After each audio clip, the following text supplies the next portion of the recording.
What's going on, everybody? Welcome to this very special episode of The Big Thing today.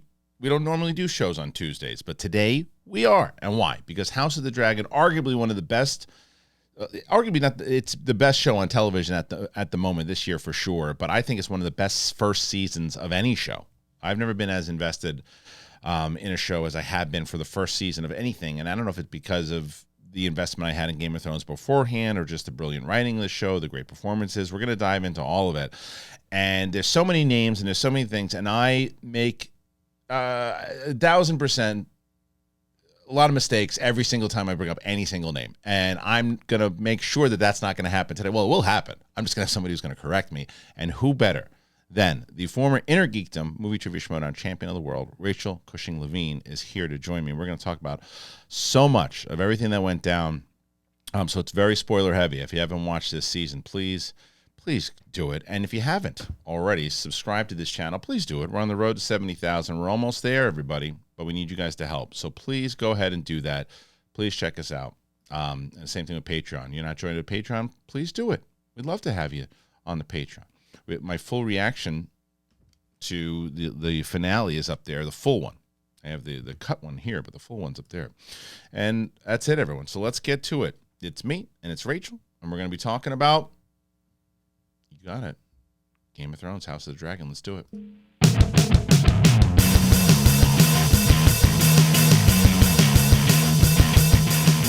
What's going on, everybody? How are you? Nice to see you.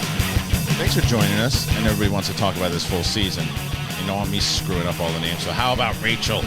Rachel is back, everybody. Rachel is back. I guess it's the first time really ever on The Big Thing, but you've been on SEN a handful of times. Yeah. The old school setup. I walked in today and saw a whole new thing, and you're running the whole show, and I love it. Running the whole show. And what's funny is that people who don't know this, I've mentioned it in the past, is that Rachel, when I went out on my own the first time for like 2 or 3 weeks, but I was like, I need something to set up here. And Rachel's like, I got a coffee table, I got a dining room table, I got some chairs.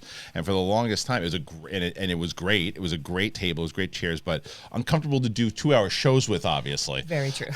So we finally, thanks to the great people who we put an Amazon list up, and people really helped and came through, and Brett's been building this thing out. I'm not going to pretend I had anything to do with it except, trying to get people in here to watch the freaking things. But anyway, it's nice to see you. You too. How are you? Thanks for having me. I'm good. I am still reeling after that finale, even having read the books and knowing what was happening. I was still on the edge of my seat, which I say is a really good sign. What a crazy episode. Uh-huh. What a crazy episode it was. And I was like, and for people who have seen my reaction, you know how crazy it was. And because I'm on the school of, I don't believe in overhyping reactions. And sometimes I've been accused of, you didn't even say anything. You just sat there and, huh. That was not the case for this one. Yep. I was jumping out of my seat, and I think, and again, for spoilers for people, if you're over here watching, I don't know what to tell you. You're going to get spoiled. She lost 2 kids in that finale. Yeah. In a course of what, 24 hours, 48 hours, whatever the hell it was? Yeah, that takes between episode 9 and this episode, it only took place over about 2 to maybe 3 days total. Yeah. Like, that's a lot of stuff, all these domino pieces coming down to get us to the dance, which is what this whole season has been doing. But yeah, I was just so impressed across the board. Directing, acting, the pacing. Shout out to the editors. I'm an editor, so I always notice that. But yeah, just the perfect way to end the season. It really was, and I think that I saw, and this isn't going after this person, it's their opinion, but they had said that the show was too rushed. And it never built up to anything. I thought the whole show was a build up. I thought that from the beginning episode, I thought people were going to be complaining, but there was a lot of episodes that no action really happened, but it wasn't about the action. It was about the political intrigue. And I was talking to Brett Sheridan about it, and he was like, you know what I love about this show is that it really just focuses on this one storyline. I mean, there are these mini storylines, but the story itself is this one contained storyline about the civil war between the Greens and the Blacks and the fight for the power. And the original Game of Thrones series, there's 75,000 different things going on. So, but overall, you liked the setup and the build-up and all that. Yeah, I would say I liked the season and loved a couple of episodes. Episodes 8 and 10 were both, from start to finish, in my mind, perfect episodes.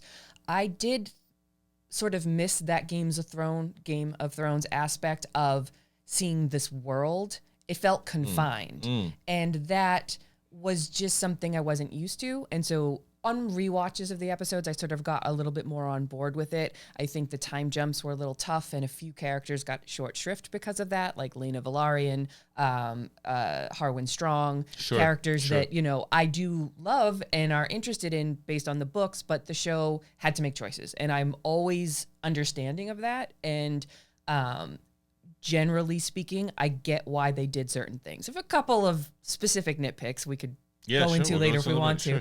But generally speaking, that's what they needed to do with this season. They shouldn't have gotten to the war this season. I'm glad they did not, because you needed to set all the dominoes in place, going all the way back to King Jaehaerys choosing Viserys over Princess Rhaenys.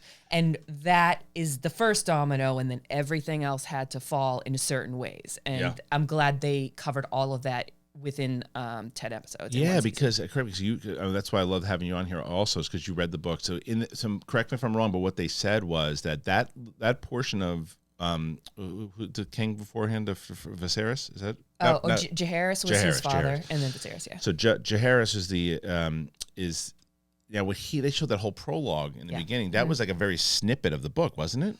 Well, the book actually has the book Fire and Blood is a history. Okay. And it's like it's written such that it sounds like it's a historian writing it. Think about the history books that you read in like high school. Yeah. And it covers actually close to 150 years. So it starts with Aegon the Conqueror, goes through multiple other kings.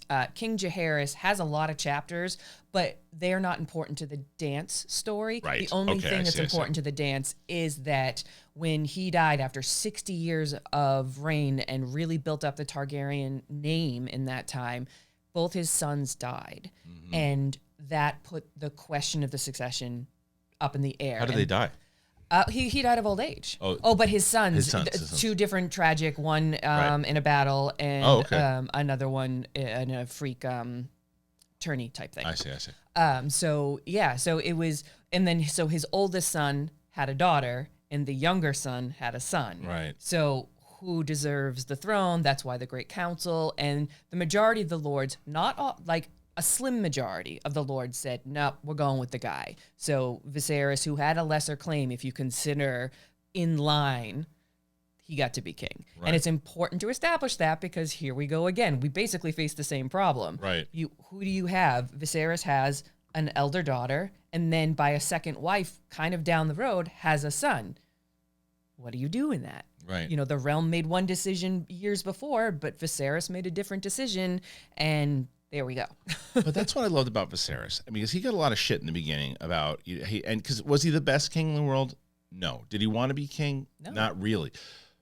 But he stuck to his guns when it came to Rhaenyra. He stuck to his guns, and he said, and he knew from everything that Aegon said and how it all played out that this is how it's going to continue on, and this is how you keep it in, by keeping her as the rightful successor. And that I thought was he stayed that to the end. And the most kingly thing he did was when he showed up at the end when he was on his deathbed and basically goes to the dinner and says, "Stop fighting with each other." He's like, you're gonna bring everybody down, so please. And then he goes off and dies and says the wrong thing, and Alicent capitalizes on it. Yeah.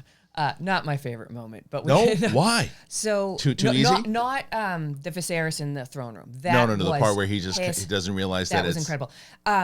So for me, a couple of characters in this season made decisions, and the show decided to kind of let them off easy. Mm-hmm. So I wanted Alicent to have more. She should have made the decision not because she misunderstood what her husband said. She should have made the decision because she is a smart person who loves her children and is ruthless enough to say, nope, this is what we're going to do. Is that what happens in the book? Yeah. Okay. But the book is thinly written. The book is 75 pages in what's going to be 5 seasons of this show. But the book clearly makes it seem like she knows what she's doing, and she's choosing to put Aegon over Rhaenyra. Yes. Okay. Yeah. Okay. And that's been a big question. Exactly. Yeah. And the show has given her way more layers, which great. She needed more layers. I love the idea that her and Rhaenyra were so close, and that split is part of the split. That was not overall. part of the book. It's like hinted at. Like all it says is that Alicent was like one of the ladies of the court and whatnot. And they played off that of it. they decided to expand, which they needed to. Sure. And I'm so glad that they did. But I wanted Alicent to take more ownership and not make the decisions that she made in episode 9 based on misunderstanding. I wanted her to take more ownership of it. And similarly, in this finale with Aemond, you know, and I guess a lot of fans, even those that have read the book, like that it was the dragons that sort of made kind of the decisions. I kind of love that. But I felt, and again in the books, like Aemond makes that decision to go after Luke. Yeah, but to kill him? What else would he be doing? That's the thing. Like if they're because flying, it seems like he makes the choice to try to get him to cut his eye out, and it's always stuck with him. And they even said it in the thing afterwards that it was this little boy that was still there, that was still getting picked on, it finally comes out of him, and he wants to just keep it on Luke the whole entire time, and just kind of bully him the entire time. And then what I loved about the dragons is the dragons like, hey, okay, guys, you guys are messing around. Enough of this shit. Like, and the little ones, like the little dragons, like, okay, this, you know what? F this big guy. I'm gonna fire, and I'm gonna put some fire on your ass. And the big guy's like, okay, now I'm gonna chew you up and eat you out. And then because they can't control him as much as they think that they can, and that's an important point because dragons are not slaves. Right. Dragons choose their riders. They have a bond with them. But we've seen you have to train the dragon. The dragon has to accept you as its rider and your decisions, and you have to be forceful with it. And that point is good. But the second Aemond got on Vhagar and chased after Jace and Arrax, he wasn't just going for his eye at that point. That was what he was going for in the hall. He wasn't going to kill him. He just wanted the eye for an eye, literally. But once you're up in the air, it's like you're chasing him. To what end? To kill him. And then to say, oh, no, it was Vhagar, it's not my favorite. Okay. Agency and taking ownership of the decision. You got on your dragon and you're chasing this little dragon and this guy. Nothing good can come of it. Exactly. For sure. Like, and I understand that, but I loved the moment. And I don't love the ending of the moment because the choice itself, storytelling-wise, loved it. Thought it worked. And it got a rise out of me. It got a rise a lot of people, and it's certainly going to get a rise out of Rhaenyra which is the point. Yeah, which is the point, and that's going to now turn her into basically that conversation that she had with Damon, where he's like, "What are you doing?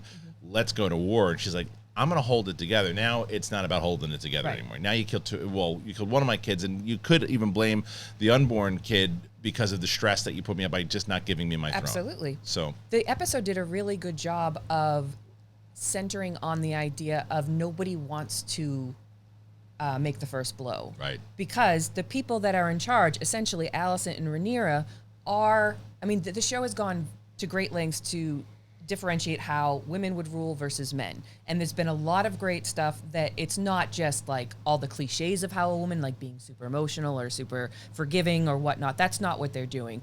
But they're more level-headed. Yeah. And so Rhaenys didn't fire everybody at the end of episode 9, which I was kind of like, okay. But then she had the line in episode 10, and it's not her war to start. Right. And then Rhaenyra doesn't want the first blow either. And honestly, Alicent doesn't either. It's her son who, his inner rage boils over and we get what we get. Yeah. But I loved the idea that, like, everybody's dancing around it in the sense of we don't want to plunge the realm into war. We don't. We know that if it's necessary, it will happen, and we'll be ready for it. What can we possibly do to maybe get around? Because they offer really a really good deal. Good terms. Because even Damon at one point's going, but then he gives the amazing line. Oh my God! I was losing it. Like his line. Matt Smith, by the way, is just everybody in the show firing at different levels. But Matt Smith was my favorite when he came into it. And when he first showed up, and I'm like, okay, because I've always been a fan of Matt Smith, but I just don't ever think he's had that really juicy role. He was great in The Crown. He was great in these other. He's been great in Doctor Who. He's been great in these things, but it's just not that one to where it was like it just transferred over to everyone. And then he shows up, and you automatically think because of Game of Thrones before, everybody starts comparing everybody to everyone else. Right. So. Okay, so is he Joffrey? Is he Bolton? Who is he? And he's no one even. He's a brand new character that can be loyal. He can be crass. He can be brash. He can be. There's just so much that Matt Smith brings to this character that he became my favorite right away. But that's before I knew anybody else either. Sure. And the drawback to the season is so many actors having to play different roles. Right. With at least Damon, we got Matt Smith all the way through. So there's a lot more to latch onto, and you can see the progression with him too, because we are covering like 16, 17 years over the course. But yeah, he's magnificent. And the idea, like you said, is that it's a unique take on Targaryens, because the saying is, if a Targaryen is born, you flip a coin. Are they going to be crazy because of all that inbreeding and crazy, god complexes and dragons and everything? Or are you going to get somebody that is... Like Viserys. Yeah, who's able to understand what's going on around them and plan accordingly. Damon falls in the middle. He does. And I think that's great. I do as well. And I just, there's so many good characters. So what we're going to do is, for this particular video, I pulled a whole bunch of images from the season, because then there's a lot of shows that will go through each episode and all the way through, but I wanted to do kind of a hodgepodge of things where we're going to bring up an image, and I don't think we'll even get to all the images, but bring up an image and kind of just dive and see where it goes. That's the basis of this channel in general, is like, it's just straight on conversation. The way I want to talk to Rachel about the show, the way I would do if the cameras weren't on. So that's what we are going to do in just a moment here. But Rachel, I did want to ask you, why do you think that they started with this storyline? If it's this big history book, right, of the Targaryens, why didn't they start with Aegon? Because I think they wanted more dragons. Okay. I honestly think, like, if I I'm an HBO executive and I'm trying to think of what the audience would most want, I would think they'd go to the period where they're the most dragons, because one of the things Game of Thrones did so well was those dragons looked incredible. It looked great. And now they get to do... There's going to be 17 dragons seen at some point over the course of this series. And the idea of dragon on dragon, we hadn't really seen that. And then also, there's no better story than a family that implodes. Yeah. Like, really nobody can take Brady down bunch. the Targaryens except the Targaryens. Right. They do it to themselves. And I love the idea of exploring that. So to me, Aegon the Conqueror is I honestly think that probably will be a series, or maybe even a movie at some point, how it all started and everything else. Honestly, Jaehaerys's reign has a lot of stuff that's really great in it too. It's smaller though. And then you have the Blackfire Rebellion, which happens after the dance, but there's no dragons. Okay. So those are like the big pieces that happen in Targaryen history, that 300 long stretch before we get to what happens in the Game of Thrones.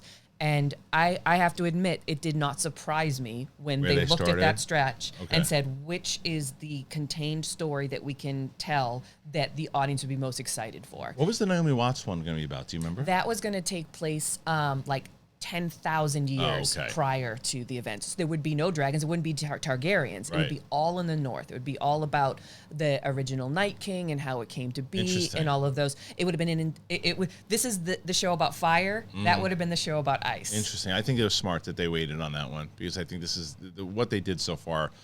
And building this up, because I do think, I understand your points completely about when you get used to Game of Thrones, where you want to see all those different things. I like the idea of the contained story because of what the story is called. It's called House of the Dragon. So to me, when they pitched that, I'm like, oh, this is just going to be about them and the Targaryens. And I'm interested. That was one of the things I was always interested in, with the Valyrian steel and the stuff that came through with Jon Snow and Daenerys and all that. So I was like, this is going to be very interesting for me if they set it up the right way. And they did. And it was just mesmerizing to me from start to finish. But as I mentioned, so this right away, the idea of where, for people who are listening on audio, I have a picture up of when Millie Adcock playing Rhaenyra was courting people, but she didn't want to be, but the people were courting her, excuse me. And Viserys is like, you got to get married. She's like, fine. She's going through, and she's there with Sir Kristian, and that scene alone was great. But it also, what I loved about it was it just showed you really who she was. Yeah, I liked the development, because I think we meet her in the first episode. She's somewhere probably, it's 9 years into Viserys' reign, so she's like 9 or 10 years old. I mean, Millie Alcock didn't quite look that young, but the idea is we see her really young, and then Millie Alcock takes us through 5 episodes where she gets all the way to about 18, 19. And there was a progression there, and I liked that. And I liked that the show didn't hide behind, like, she's a little warped. A little warped and a little bitch, and sometimes she says like, it, and she says it in the finale. Yeah. Her son's like, I want to be like you, perfect. She's like, I'm far we're from far. perfect. Yeah, I love that she absolutely. owned that. I love that she and owned she's that. gotten to a place where she owned Yes. it. When she's young, she's just I'm the king's daughter. I get whatever I want. I can break the rules, all Right. this stuff, and that's why she's so well contrasted to Alicent.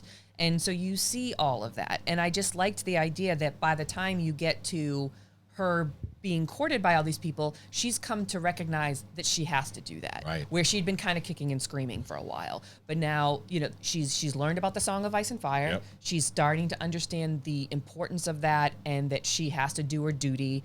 And but she's still going to do it in the Rhaenyra way, which is with a lot of eye rolling and a lot of like, I am not going to marry somebody who's twice my age. I'm not going to marry somebody who's half my age. I'm not going to do this. I want to do this on my own terms. Right. And then there's the Kristen Cole of it all too. Oh man, and that alone, because talk about a character shift from him as well. Yeah. Like he just reminds me of, he's like about as conservative as it gets, right? When you look at what because there's a lot of stuff when he shows up in the beginning and he fights Damon and beats him in that thing, you're like, okay, well, who's this guy?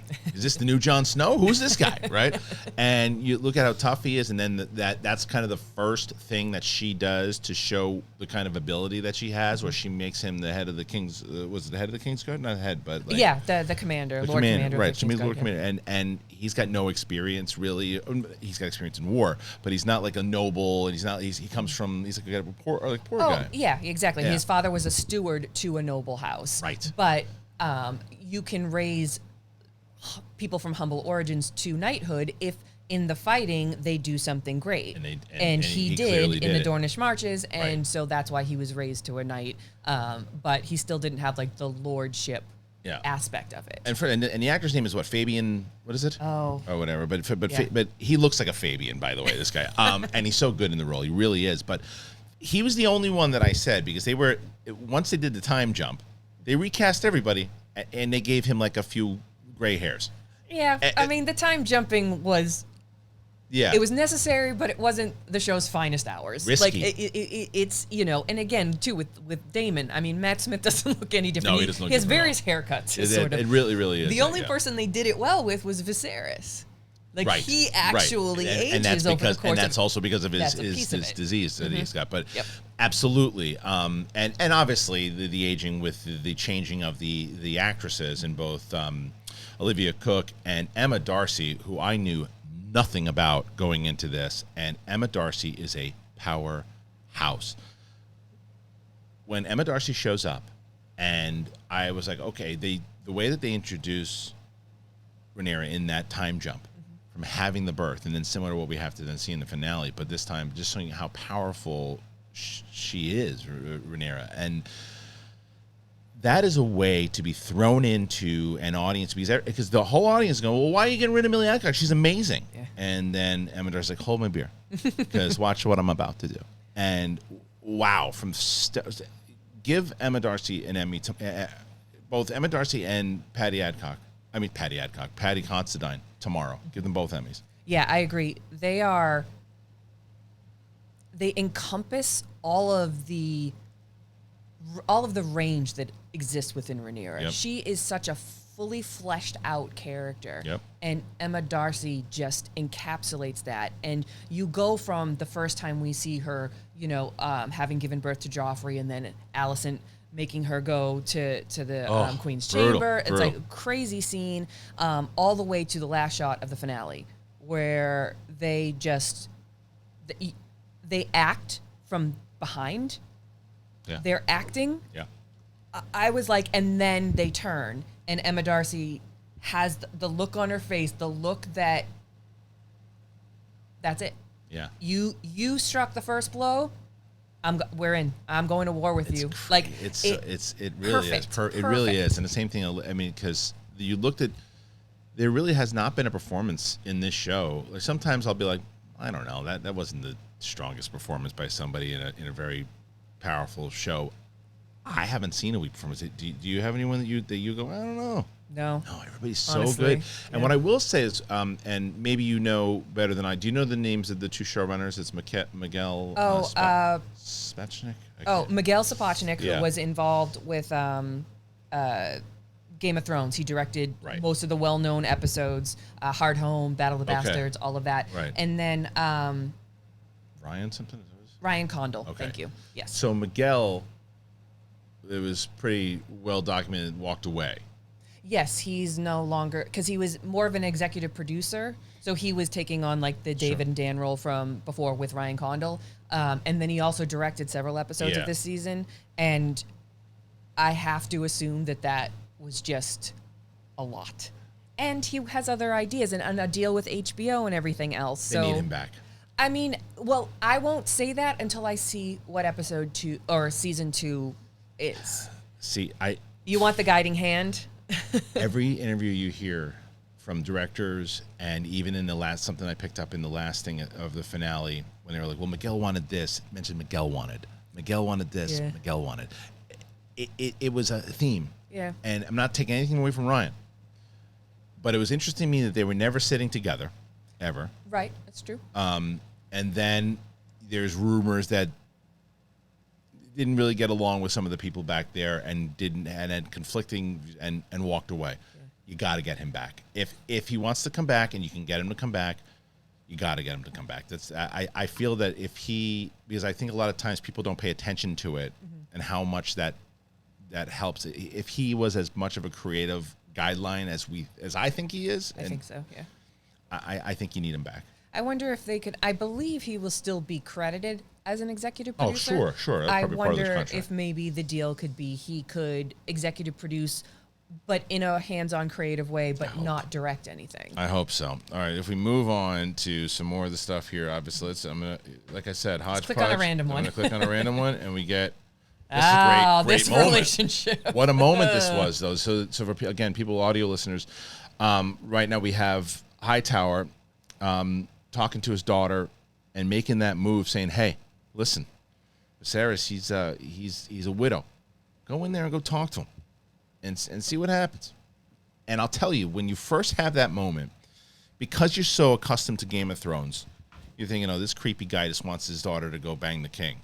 Right? And it's like there's more to that. Oh yeah. Than he's playing long game. I had this conversation the other day. If you're going to compare characters to other Game of Thrones characters, to me, he's the most Littlefinger out of all of them, because someone said that they were talking about Larys being Littlefinger. He's more Larys to me is more when it's Bolton. And he's Varys too. Yes, but less honorable. Right. I know what you mean. Like the kind of game that he plays. Yeah, yes. absolutely. Absolutely. They come from the same school. They just play the game a lot different. He's like Littlefinger in the what's in it for me. What is every move I make? It's about what kind of power, influence, feed action I can get. Right. Like it's all about that. Yes. I get that, and I think, but I just for me the Hightower of it all was that it's that structure of how to do it and playing that long game from the beginning. Like absolutely. He is loyal hand, absolutely, and he's trying to tell Viserys to make the moves and do everything that he needs to do for sure. But he's also always working for his self-interest, always from the beginning, for not having Damon in there. And Damon, what an interesting world it would be if Damon was set as hand of the king. Yeah, it would be crazy. It would be crazy, but what an interesting world. But they probably would have stuck together with the Targaryen. Probably would have been a lot more war. Yeah, absolutely. But they would have probably stuck together. But which wouldn't necessarily benefit the realm. So that's true. the interesting thing about Otto is he manipulates Viserys so easily for his own gains, but his own gains exist within the realm being at peace, right? Which is a good thing. I know. It's like he's trying to make the right moves, but he doesn't. And but it's again self-interest. Once he gets his daughter there and knows that they're not going to support, that the majority of the realm's not going to support a woman queen. So he's like, get in there, give this guy a son. And then once he does, they're going to support it. We'll get him the son. And then creepy pigeon boy is born. And he's come on, he's tossing off on pigeons. What the hell's wrong with that kid? I don't think I should repeat what Damon calls him in the finale episode, but it is well, you can say, remind me, because you didn't write it. No, I didn't, and I won't be able to. But it's like it's alluding to like a cowardly idiot creep. cunt of a creep. Oh, yeah, right. That one. I went nuts when he said that. So it's Yes. Oh, Damon. Yeah, but also, yes. that's kind of how Aegon comes across. He 100%. He's standing in the window doing disgusting things, and he doesn't even want to be the king. And the only reason he's holding up the sword at the end because he's like, oh, I like this now. Right. They're actually cheering for me. Not realizing that the common people will cheer when basically they're told to. And as long as food is in their mouths and there's, they're not at war. We're supposed to root for now? Fine. That's how it goes. 100%. Yeah. So, but Hightower knows you got to put somebody, he's playing that move, and he creates Aegon, really, from doing this move. And Alicent is hesitant, but she does it. And what I loved about it, too, and that's what I also, a lot of these times you're thinking, okay, this is going to be pretty black and white. She's going to use the king.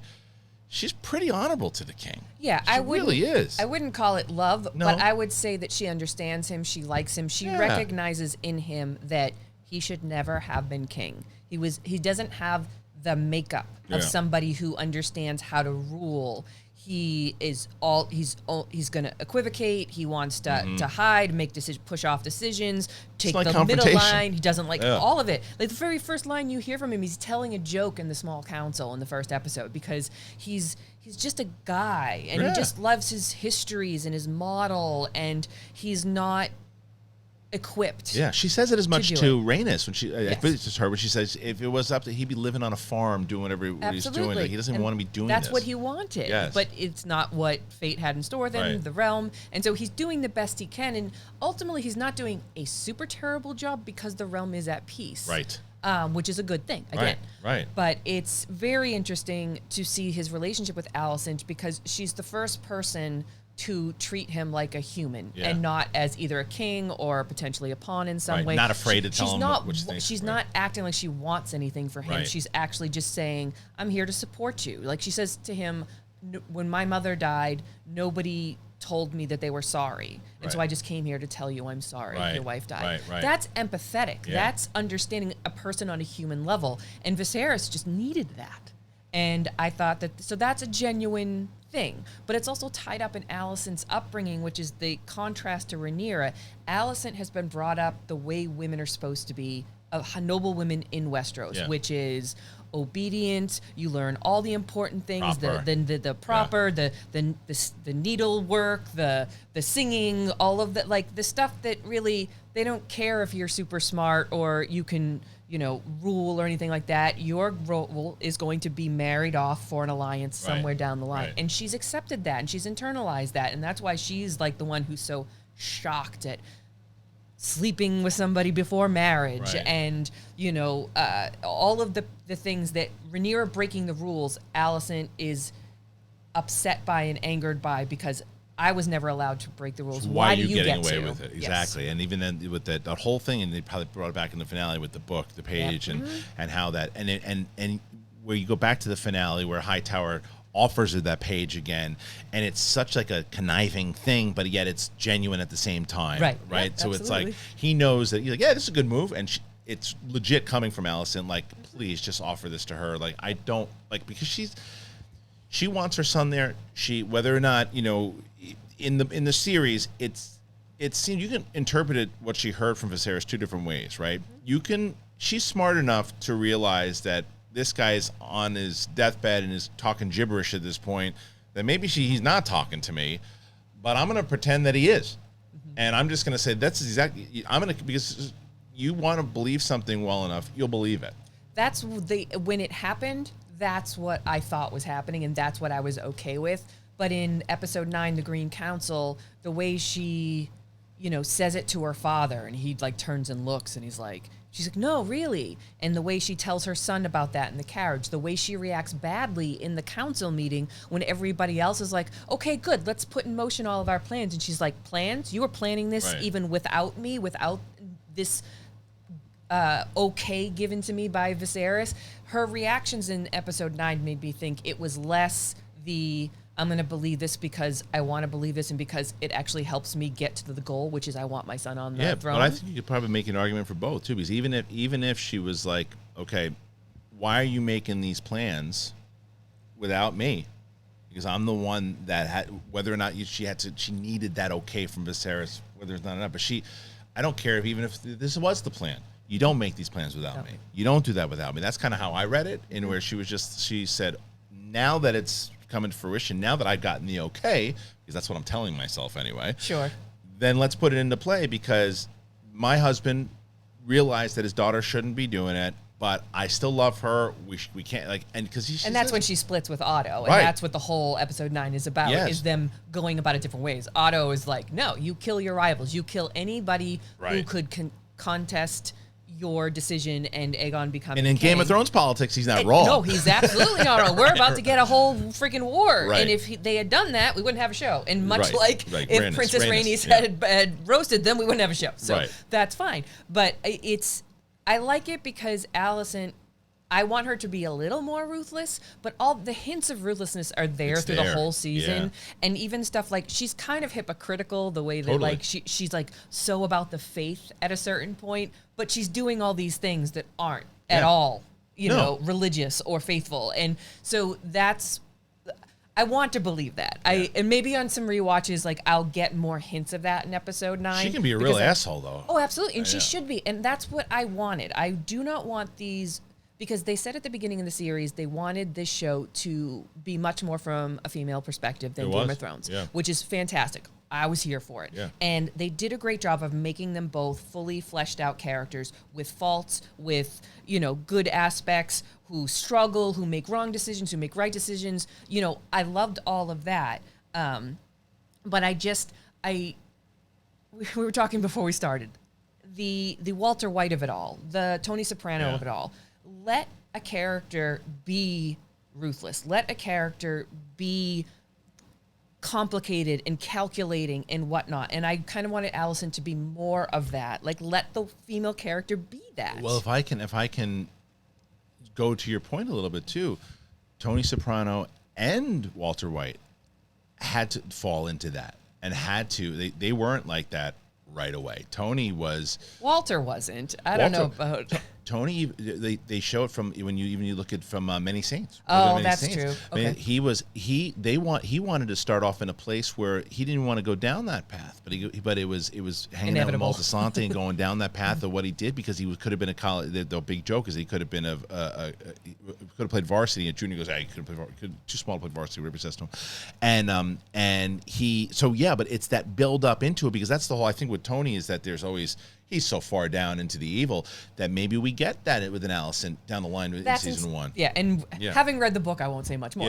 But fair, just fair. in the sense of getting there. Yeah. But the decision to choose to usurp the throne by not following Viserys' orders because he mumbled something on his deathbed to put her son on the throne, that is a calculating, ruthless move, which I applaud, because that is what that person. She reminds me of Cersei in a lot of ways. I was gonna say there's a lot of Cersei stuff in there for sure, but she's more thoughtful.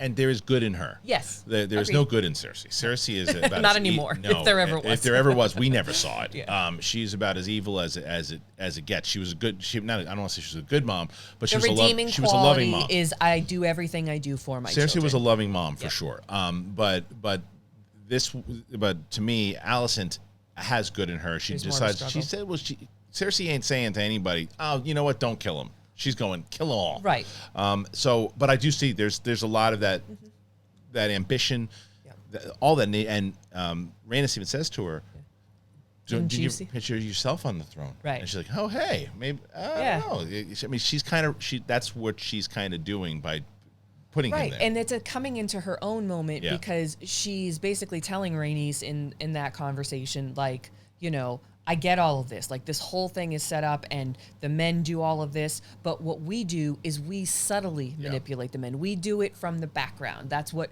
women have to do, because you got to make the guy think it's his idea. Right. That kind of thing. And Rhaenys is like, step out of that. You know, it doesn't have to be that. Like, and that, ironically, that Giving her would the have been advice. letting Rhaenyra be queen. Right. That would be the screw the way things are and do the right thing, the right decision. Right.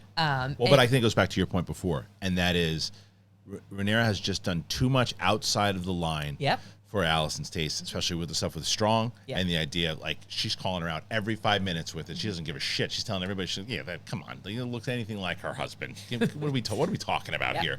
And she goes, that's what pisses her off. That's the one time you really see her lose control, is during that where she's just like, this guy, he knows it's not really his, like that's not a Targaryen bloodline at all. He knows, or it is half, right? But he won't do anything.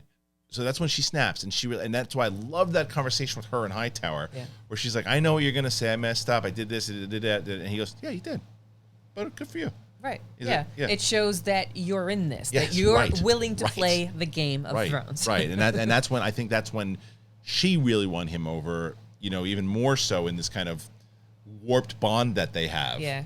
That was when they really got on the same page, because now she does call the shots. She's like, you send out your thugs to go find my son. I'll send out my boys to go find whoever wins, basically. Essentially, At that point, she understands that he's going to take steps to get they have the same goal, but she believes that there's a different way to get there. And she says the line, it's like, not being a murderer doesn't make me weak. Yep. There's other ways to approach 100%. this. And I love that. Me too. All right, let's see where we jump to on our next one. Oh, there you go. Creepy Pigeon Boy is born. This whole episode, though, was fantastic. What they did with the again, developing Rhaenyra more and understand that at this point she had just come off of that conversation with Rhaenys.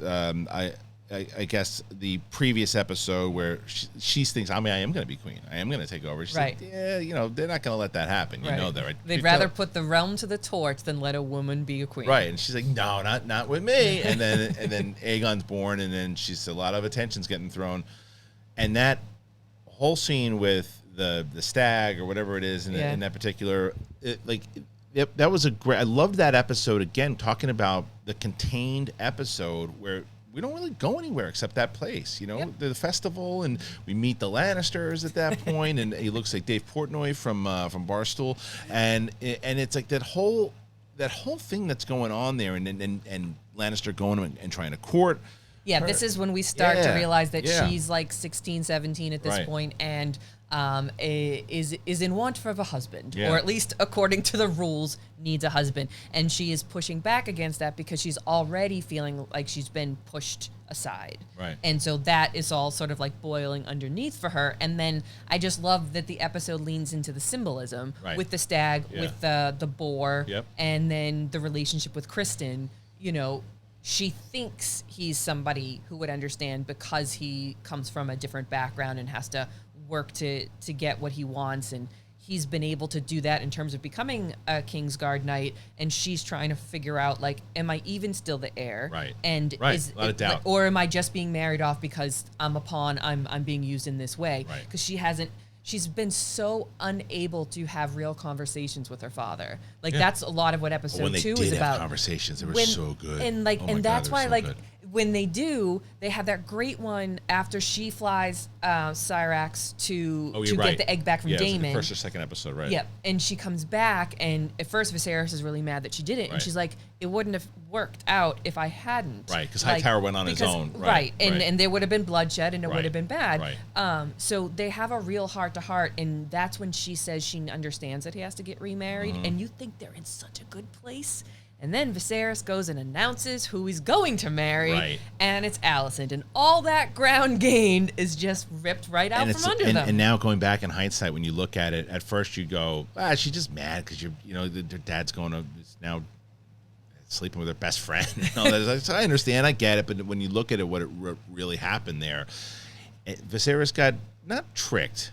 But he was subtly, or not so subtly, maneuvered into that situation. He was maneuvered because Hightower would talk him out of it because he could have married Lena, which again, Lena was so young at the time, like 12 or 13. Even brings up the announcement of it too. But it's all of that and the way that played. But you know who was the biggest asshole in that festival episode? Who got exactly what they deserved? That pig. They deserved it. They weren't even messing with him. They were just sitting by the fire, and the stupid asshole comes out. At first, I was like, "Oh, poor pig! Fuck that pig." He comes out, and he's just like, "Oh, I'm gonna to Kristen," but you just see, like you said, the symbolism of just her just earning her right. And the triumphant coming back to camp with it, and the way Blood all she over her looks, and face. everybody knows and whatnot, and like I love she's that. making a statement, I and love then that. her father doubles down on her. Yeah. He says, "No, this is what I'm going to do," even while he's having conversations with Yeah. Alicent by the fire, saying, "Am I making the right decision?" He is just a character who has some convictions, but is unable to really stick to them when there's outside forces pulling at him that he doesn't always understand. No, it's true, and he does, and even the stuff when with Crabface when going to the war, and he's like, let's for longest time, he just lets them go to finally he's like, yeah, let's go help Damon out. And Damon's like, fuck you, I'm going to do this on my own, and then he does. Turns out we didn't need it. Didn't need it, and that whole thing, and it also set up. They all Vaegon's the one who gets his half face chopped off, right? Who's Vaemond.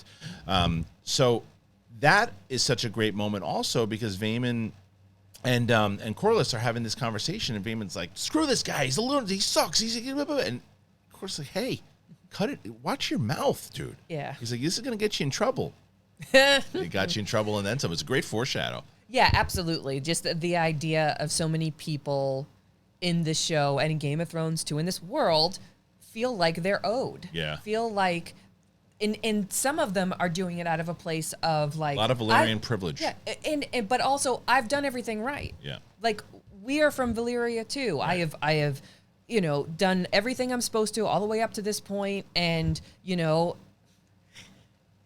the idea is you side with who you side with, and you support who you support, with the intention of, I will get a little more power out of this. I'll get a little more control over things. I'll get a little more money, whatever it is. But it just so rarely works out that way. Right. And so the people who are, and Alicent is sort of the same way. It's like, I did everything right. And so therefore my son should be king. That's like one of her rationales. That's one of the ideas. I earned this. And the Vaemond thing is, he's not wrong, though. He's not wrong. I know. Those are not Laenor's kids. Right. Like, that is, like, even though Rhaenyra has tripled and quadrupled down on it and is insistent and everything else. I mean, eventually Luke's kid would have been Valyrian blood. Yes, because he would have married Rhaena. Yeah. Right. But he's still got. He's half. He's Targaryen. Targaryen. Right, yes, but he doesn't. But he's not. But the line wouldn't have been over. It wouldn't have been over. But by her arranging for that marriage, it would have come back around, which would have been a good thing. Right. Absolutely. And that's why she did it. Right. And so Vaemond was like, but not good enough. Just not good enough, and just decides, and just that whole scene where he's just like, they're bastards. You're like, this guy ain't and then gonna live takes it very a long. step forward and calls her a whore. It's like, oh, you didn't even just say that. No. You just went all the way. That was it. And that was one of my biggest gripes of the season. The CGI wasn't great with that. Yeah, it was good on the floor, right? But the actual the slice face cut, itself. yeah, it's like they could have used practical. I think for that one, it might have been a little bit interesting. But again, it still did. It's tiny. It did its point. It did what it had to do. All right, so we jump from another one that's and okay, we'll just talk about her in general. The queen who never was. Oh my God, I love her. So and I keep saying Rhaenys. How do you pronounce it? Rhaenys. Rhaenys. Okay, so Rhaenys is now. Again, I knew nothing about the character. I didn't know anything about Rhaenys coming into this, and even the fact that the queen that never was, and the way that she took it. I didn't know she was gonna be like Marjorie. Marjorie was the character, like Marjorie's mom. Oh, Queen of Thorns. Yeah. I thought she was gonna kind of be like a new Queen of Thorns, but again, this is why I've been happy to know that they're not modeling all these things off to other characters. They're all their own characters. Because Rhaenys has just this regalness about her in general. Absolutely. And the decisions to make, she's bitter for sure, and she has every right to be. Yep. But she also is able. She even said, the actress said it in the interview, where for the longest time she blames Rhaenyra. But it's this episode 9 and 10 really that she looks and she goes, no, I see what this girl's doing. She says it to Corlys. She says, this girl's holding the realm together. I was going to say, she convinced Corlys to commit the Valyrian fleet to Rhaenyra's cause. Absolutely. And that is a full circle moment for Rhaenys. Yep. And that's just a wonderful character. She goes through so much because at the end of the day, she should have been queen. Yep. Everybody knows it at this point. Everybody. Right. But she wasn't.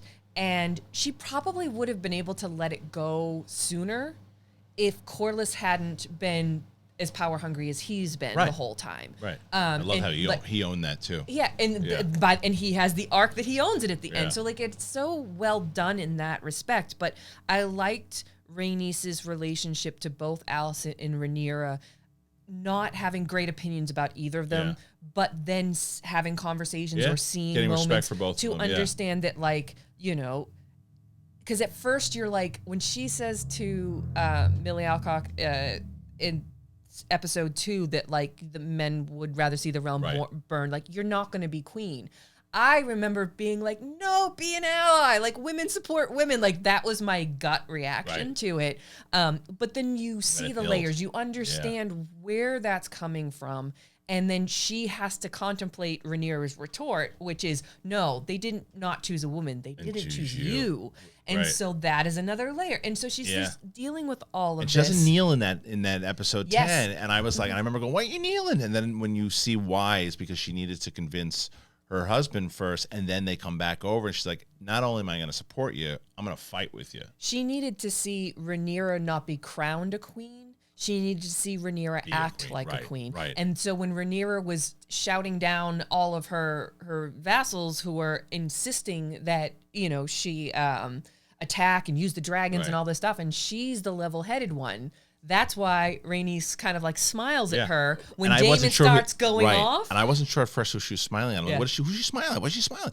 And then as she said, because she's like, everyone else is telling this girl to go to war. And she's standing firm. She's saying no, because she is acting like Viserys at that point. And she's got in the good way. In the good way, where Viserys wanted to hold the realm together. Yes. And that's what she's trying to do. Yeah. That's going to be out the window in season 2, obviously, but Rhaenys is so great, and she has that moment in the penultimate episode where she could roast everybody, and I was one of those people saying, "Hey, wait!" Before you're saying she could have done this, she could have done that. I'm like, but we don't know what her reasoning is yet. Like, yes, she could have, but maybe she didn't want to do it yet. And when Damon brought it up, he said, "You could have ended this whole thing." She's like, "Yeah, but it's not mine to start." Yes, I was really happy about that line too, because she didn't even.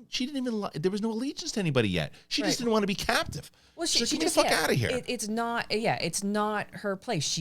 They chose not to make her queen. She has been treated abominably by both sides, in all honesty. Like she's lost her children. She's been incarcerated in the Red Keep. She wasn't on a team yet. She didn't want to be on a team, because all of this is outside of her, and it's only brought her hurt and sorrow. So it's all about a process for her. And she didn't agree with it. She's like, I don't think this little asshole should be king, but why do I have to do this? Yeah.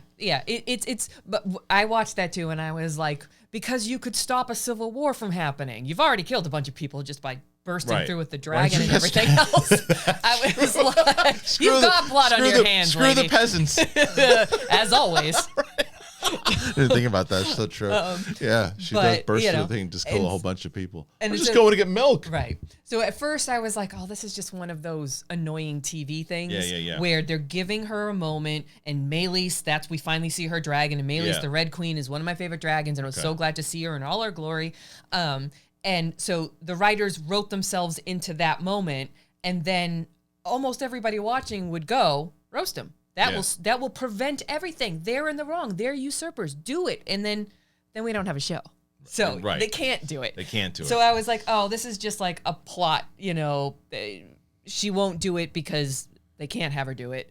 So they wrote themselves into this sort of dead end where she couldn't kill them. So she flies off, and everybody's like, why didn't you burn them?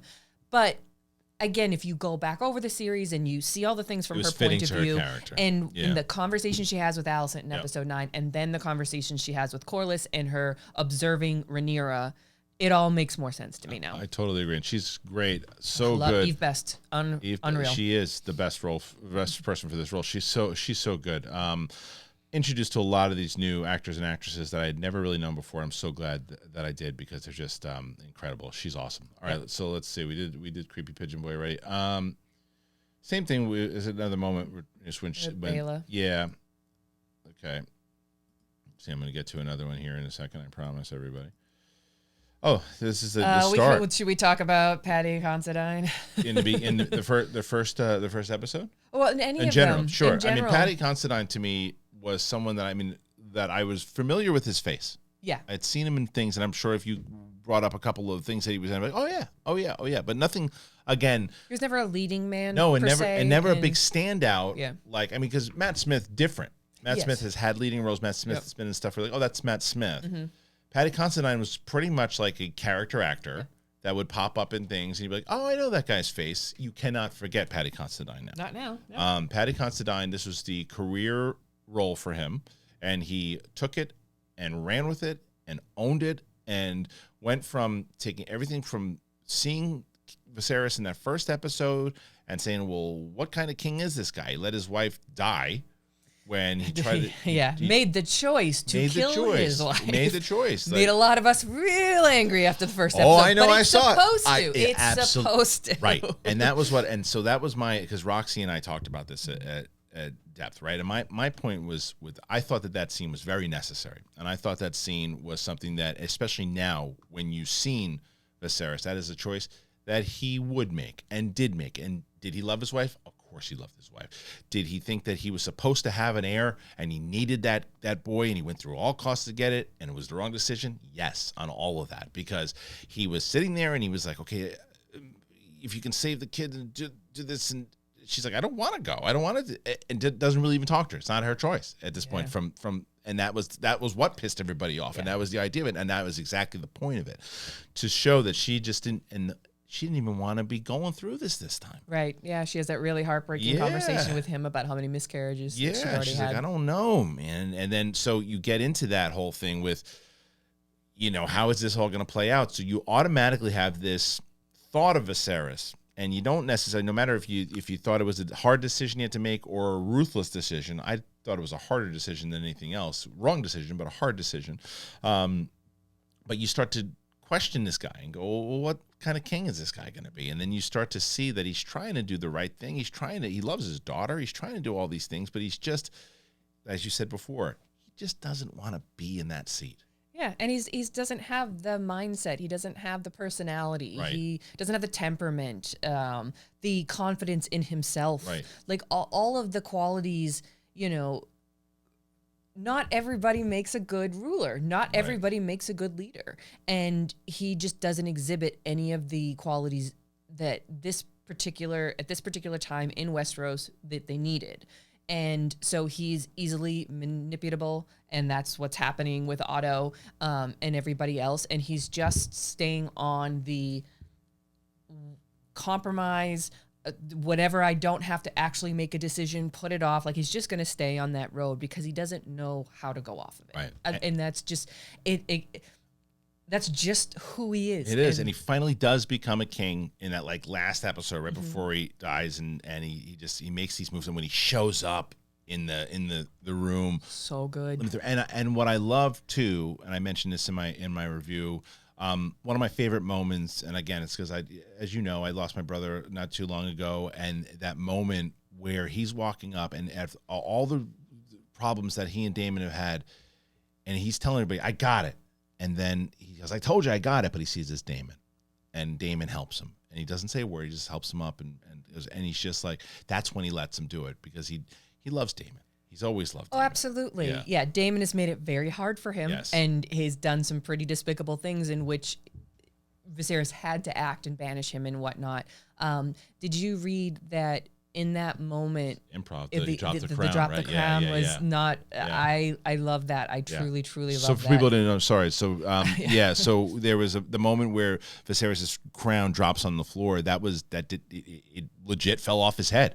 And that's when Matt Smith stepped in and picked it up. Put it on, stayed in character, put it back on his head, and helped him up to the Iron Throne. And that's just even more indicative. And I like that also shows growth in Damon, because now he's married to Rhaenyra. They have 2 children. She's pregnant with their 3rd. They are ruling on Dragonstone, and things are actually kind of going well for them until all of this succession of Driftmark comes up and creates turmoil, and they have to go back to King's Landing. But for him to place the crown on Viserys' head with no irony, with no quip, with nothing. Just that's an acknowledgement. That is, you are the king, and I am no longer, fighting tooth and nail to be your heir. Right, because you're making now. a move here. This is something I've always, and it's something He always wanted Viserys to do. Wanted him to do something like that, and then because you have all this beef with the two of them, because he comes back in after that big fight, he gets back on Viserys' side after he takes out Crab Boy and does all this stuff. He comes back in, and then what does he do? He tries to fool around with. He tries to have sex with Rhaenyra in some room, even though that wasn't even about sex for Damon. It was about power. Yep. And to her it was. To her, she was down. She was ready. And that's why Sir Kristian gets all tangled up in the web. And what a mess that whole situation was. What a great episode it was. And it throws it all. It's my favorite thing that throughout it. I said it in one of the reviews. I was like, the idea behind everybody and how messed up the Targaryens are. It's like, listen. You can't fuck your uncle, but you can bang your cousin. Yeah, apparently. that's what it. I mean, it's like, yeah. Oh, you know what? Better pitch. That's a better pitch than going with your uncle. And then he's sitting around at the end, and she is with his brother. He's like, it's fine now. They're okay. It's legit now. Right. It gets to the point because he wasn't saying you can't fuck your uncle. He's saying you can't fuck that one. Right. Like it's about Damon. It's not about that it's your uncle. That's right. We're just talking about why him. Right. Why Targaryens intermarry all the time. Fine. It was still a thing. Totally. Like that is That's why you get all these crazy weirdos running around. That's why when you flip the coin, you do not know. I mean, there's a lot of them out there that are just, it's so crazy. And even the kids, and we can't even, because we only have so much time because Rachel's got to go in a second. But how much more longer do I have you for? Because we get. I could probably go to 1:30. Okay, so we'll talk. We'll talk for a little bit until you got to go. So, the kids. I mean, we didn't even jump to a picture, but I don't care. The kids are. I mean, just because of people not wanting Rhaenyra in the throne, first of all, and all of these kids popping out of the woodwork, and so she's got all these kids with Strong, and then she's gonna have all the kids. Then she has all these kids with Damon, and then Alicent also all these kids, and it's crazy because Alicent's kids are the real crazy ones. Her kids, because I guess it's Strong, half of the Strong, and it's not full. Might have helped out in that regard, right? Yeah, but because we don't know, because you know better than I do. How do Damon and Rhaenyra's kids turn out? Nuts, or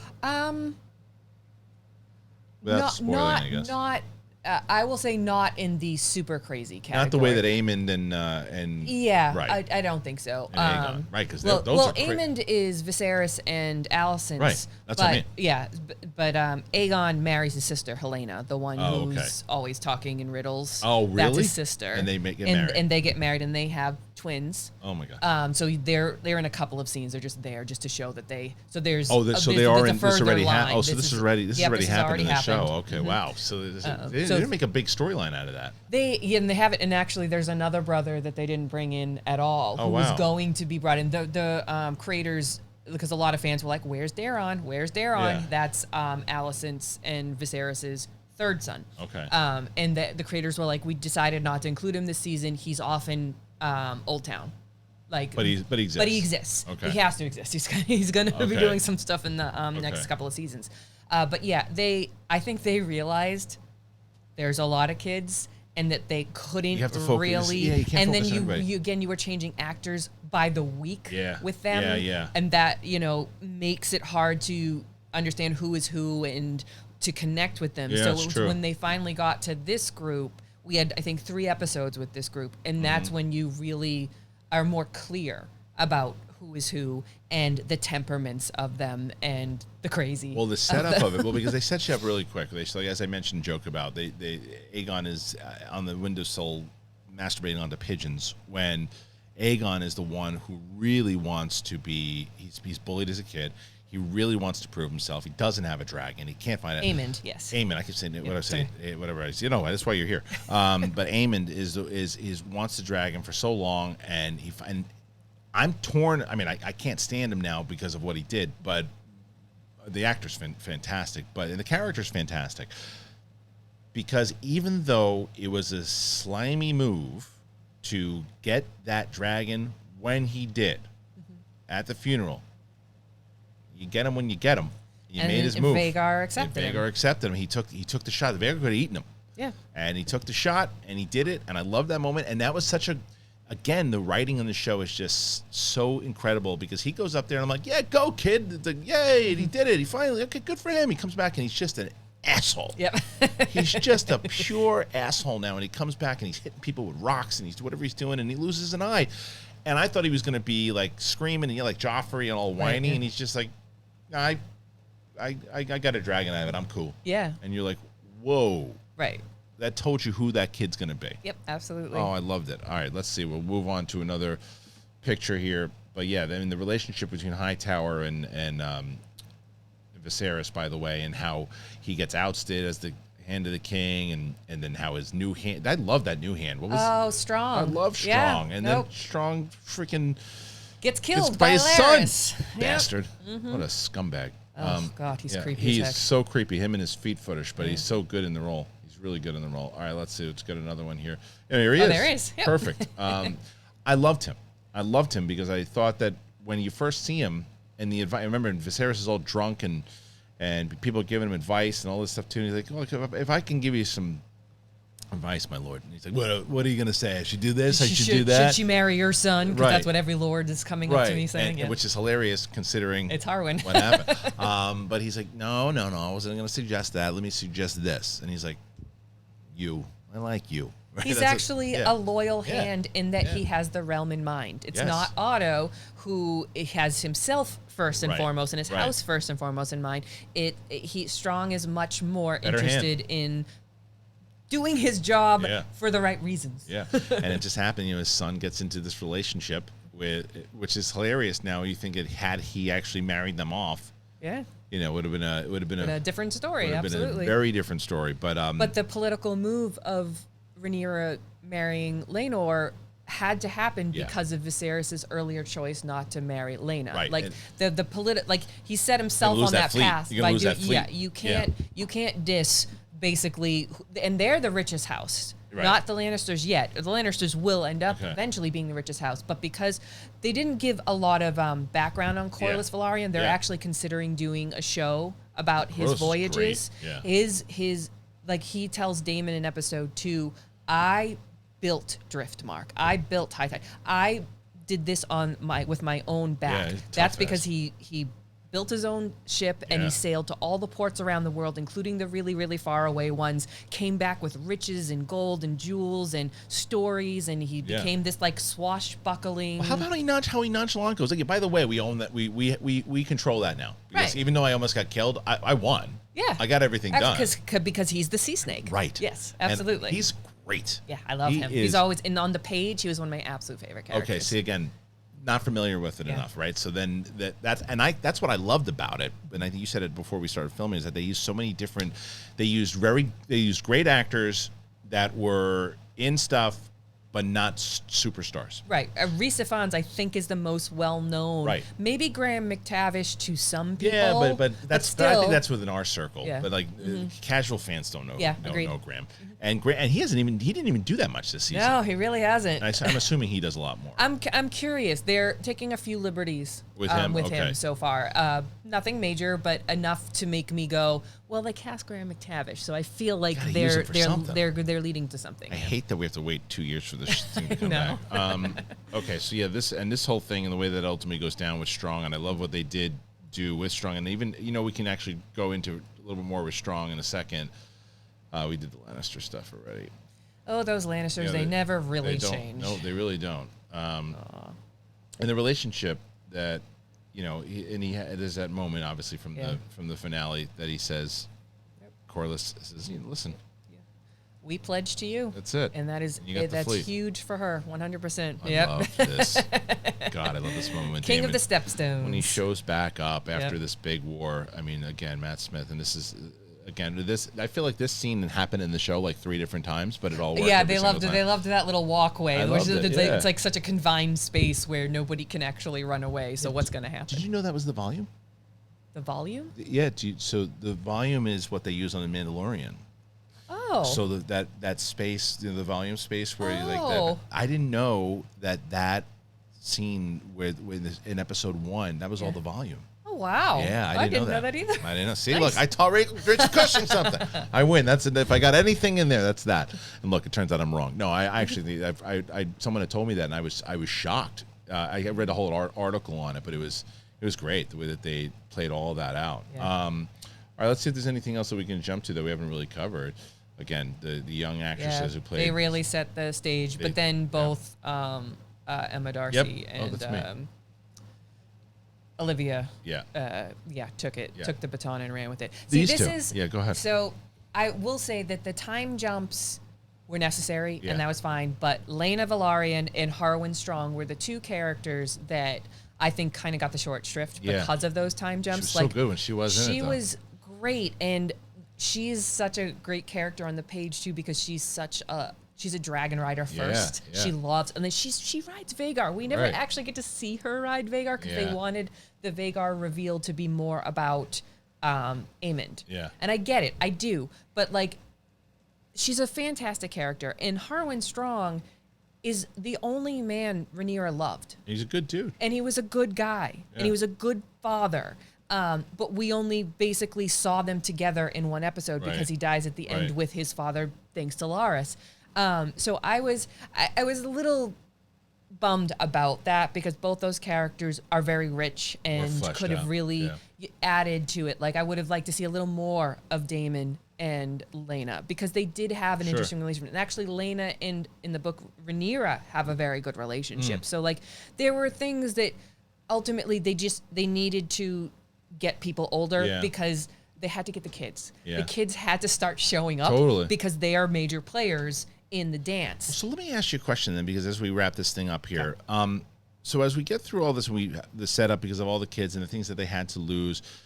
Now the question is, I feel, and I want you to tell me where your thoughts are on this, but I feel that what's going to happen is season 2 is going to obviously be about the war itself, and we're going to get all that. And I think season 3 will probably be the end of the war and how it all wraps up. And then I don't think you don't have to stop with House of the Dragon. I think you can continue on in that history book now, because you have.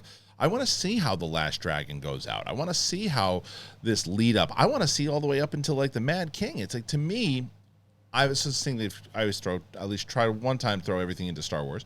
And the Old Republic to me is something I always wanted to see them do, because I think you could start with either as the beginning of the Sith and the Jedi into Knights of the Old Republic, then furthering out that whole thing, a couple of seasons of that leading into Darth Bane, which ultimately leads into Plagueis, which ultimately leads into episode 1.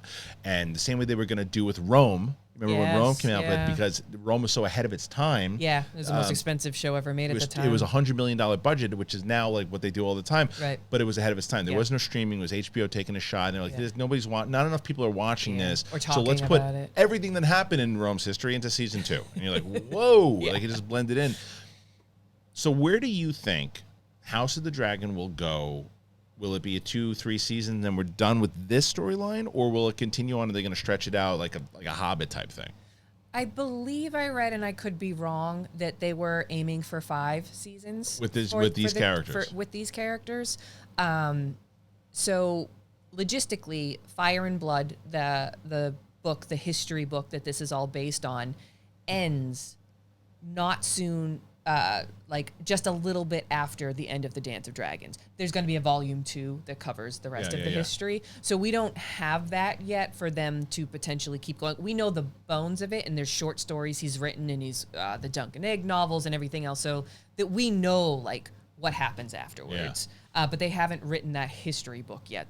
So it could be that they're waiting for that. I think you can do the dance over 5 seasons, because I think that the war will take at least 2 seasons. Okay. I think it could even go into the 4th season. Right. And then there is some aftermath. And I have an idea of the ending point. But to your point, you could keep going, because not too long after that, I mean, there's a couple of kings that do some interesting things. And then not too long after that is the Blackfire Rebellion, which is the other big set piece event that happens. Is that how the dragons will go out? They're gone by then. Oh, okay. Yeah. The dragons kind of go out with a whimper. I will say that. Okay. Like, after the dance, there's only so many of them left. Right. And I don't want to say too much. Sure. But like, it's not like a big climactic out. It's just sort of a. It just happens. It happens based on everything that goes down and the people that are involved. it makes sense that it goes down that way. So, and then you get you get the first Mad King. There was another one prior to Ares, and another civil war starts because he has two sons. One who's a legitimate, one who is a bastard that he legitimizes. What line does he come from? They're Targaryens. No, but I mean from the characters. See, this is why I'm so fascinated. Oh, okay. What characters Again, I think I'd be spoiling things. Okay, don't do it. No, thank you. Yeah. So much. But they could absolutely keep going. They could just take this all the way through. Should. But I don't know. It could be that people like Dave and Dan, say what you will about season 8, seemed very burnt out. It's hard to keep up this show because of you shoot all around the world. You need a year to shoot and then a year to do all the effects and the editing and everything else. It's a lot. Yeah, so I wouldn't be surprised. Miguel walked away after season 1. Exactly. Right. So I do feel like they will do this in the 5 seasons, and then there'll probably be another break. Or I know they've got stuff they've got stuff in development. Yeah. They have that. They've got the Sea Snake younger things. They're developing a story about Nymeria and the 10,000 ships. And then I don't know if eventually they'll go back to trying to rework a Song of Ice. Well, I think what they did that was so smart was that's why we mentioned, I mean, Naomi Watts is Naomi Watts, right? But I think that if that show, they said it just wasn't working, right? So they shot the pilot. They said, no, we can't go with this. And it's, again, going back to Star Wars. My biggest concern with releasing this Taika Waititi movie next, if they're going to do that, is you haven't had a movie that has been accepted by all of the fan base together, right? You have the divisive. I know that, for a perfect example, you and I get along very well. You have a very different opinion on Last Jedi than I do, right? But we haven't come together like Mandalorian. You stand on Mandalorian. I was going to say, I've seen all the TV shows. I think the TV shows are doing a better job of uniting all of us. Absolutely, they are. Absolutely, and I think that, but the movies haven't. So what the mistake that I think that they would do is, well, here's a movie, and Thor: Love and Thunder was not well received by everybody. So it's like, so here you go. Here's the next Star Wars movie, and it's by Taika Waititi, and it's a comedy. It might not be, but it's a comedy. That's not going to help. And after a divisive Game of Thrones season. With the last one, where the fans are like, I don't know if I want to ever see Game of Thrones ever again. They're like, well, how about this? And now everybody loves Game of Thrones again. If he would have led with one, let's say the Naomi Watts one wasn't that good. Yep. I'm done with Game of Thrones. And it honestly, it boils down to the information that we have, the stories that have already been written. The Song of Ice show with Naomi Watts. Martin has written a couple of pages about what might have happened at that. So the writers would have to be developing all new stuff, and it might not work. That's what I heard. I think that was actually one of the answers. And that's why the end of Game of Thrones didn't work, is because we'd got past the novels. George Martin started not being involved anymore, and the stories got simpler and more typical and streamlined in such a way that we were all like, did you not like the last season? I liked where it ended. Like, I understood. Yes, she had to be the Mad Queen. Yes, Jon had to kill her. Yes, Bran was going to be coming. I like all of that, but they did not do enough work to get us there. It was rushed. Absolutely. It was rushed. The last one was. I liked the season. Mm-hmm. I differ with a lot of people on it, but I can't disagree with anyone that says that it was rushed, because it was rushed. But this show is not rushed. This show is very well developed. And I think that's the lesson they learned. And the Dance of the Dragon story is been written. I know all of the beats. I know where it ends. They just have to adapt it. They just have to adapt it and expand upon it. And thus far, their expansions have worked. Yeah. So I have trust in this, and I think that they are very well aware that they can't help but stick the landing on this one versus Game of Thrones. And so if they do with this one, then everything that comes after, maybe then they can start pushing the envelope again. Well, thank you so much for joining me here today. What a fun conversation it was. We probably could have talked about this for like 7 hours. Easily. And I want to thank you guys for joining us here for the entire ride that it was, man, on House of the Dragon. I knew that I was going to like the show. I didn't realize how much I would love the show. It is such a great show. It was such a great journey overall. I'm sure we missed some things that you wanted to talk about. So go ahead and comment in the comment section and let me know. What is it? Anything that we missed that you wanted to talk about? What did you enjoy the most? Please comment. Please and thank you. Make sure you follow Rachel Cushing-Levine over on her Twitter account. And make sure if you haven't already done that, make sure you subscribe. Get us to 70,000. We're almost there. All right, everybody.